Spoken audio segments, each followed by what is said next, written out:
dumadami ang STI sa mga kabataan. A few weeks ago, may pasyente ko, 14 years old. Tapos dumating siya sa amin, may tulo na, may gonorrhea na, meron pang syphilis. Pero may HIV din? Gratefully, nung time na yon wala.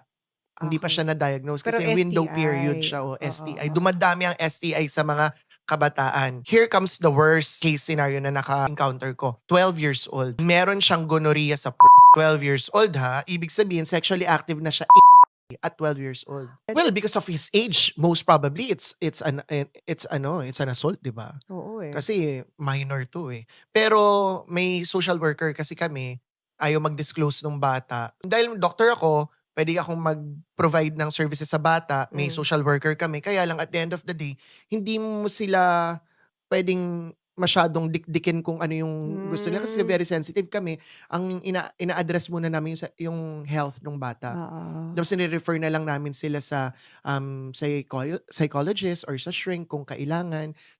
Meron kaming mga life coach at saka Police, like yung, meron rin tayong nire-refer rin natin na gano'n oo. kapag yung, at risk yung bata na ganyan. Unfortunately, ayaw nung batang ipaalam sa mga magulang niya.